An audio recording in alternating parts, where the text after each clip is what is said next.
She is the granddaughter of an internee who began her research 10 years ago. She was curious to know why her grandfather was interned. Her family stories were filled with gaps, not because of a lack of memory, but simply because those memories were never shared. The curiosity led her to the National Archives in Ottawa, where she learned about what happened. Learned about what happened from the top down. Meaning reading documents that were censored, photographs that were cropped, and reports that were written by government officials. She visited the former camp of Pillarella with an unrealistic hope of visiting the past. The landscape had been silenced, and as an oral historian, she began interviewing the children of the Montreal internees. They, you, told the story from the bottom up. She devoted a decade of her life in reconstructing the puzzle of this incredible story called the Internment of Italian Canadians. Her passion will transport you in time and strum away the strings of your deepest emotions. She delivers on a platter the brutal honesty that makes us proud Italian Canadians. She's a woman of many talents and almost a chameleon. I sometimes believe that she lives in her mind between the years of 1940 and 1947. She is the first person to deliver a beautiful book that is filled with compelling images, facts, and beauty called Remembering the Internment. She brings oral history to life and does it with utmost respect and honor. We are grateful for her work. We thank the families for trusting us with their stories and giving her the voice to speak for them. Ladies and gentlemen, please welcome oral historian and author Joyce Pillarella.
Architect of this initiative.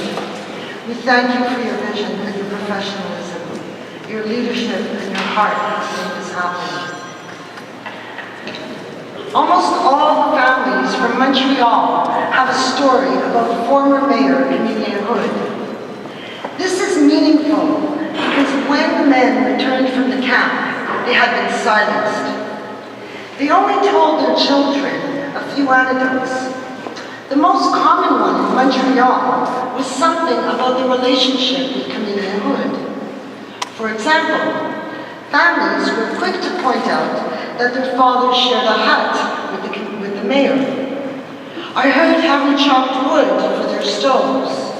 He taught them how to ice skate, and they taught him Italian. He was the referee for hockey games. In his personal notes, he wrote, "I didn't give any penalties because the men were penalized enough." During the internment, Mrs. Houde helped women get food stamps. She offered one wife a lift to Petawawa to see their husbands. After the mayor was released in 1944, he visited some of the internees and offered to find them work. These stories were all told with pride. Your fathers felt it was important to emphasize their camaraderie with the mayor because he gave them honor and respect. Their friendship was a way for the men to tell their children that they were not enemies of the state, but they were friends.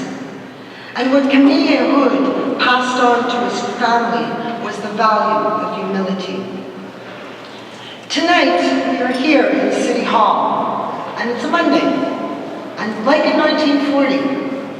And when you leave here tonight and you walk along Notre Dame, consider this.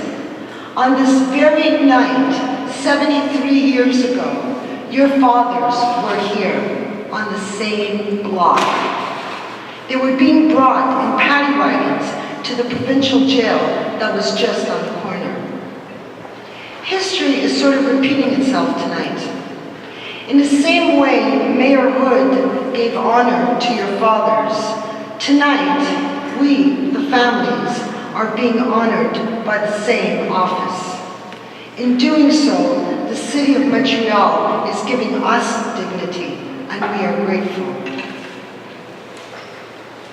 When we think of an interview, we picture someone with questions and someone with answers. That's not what happened. I came with questions, but so did the families.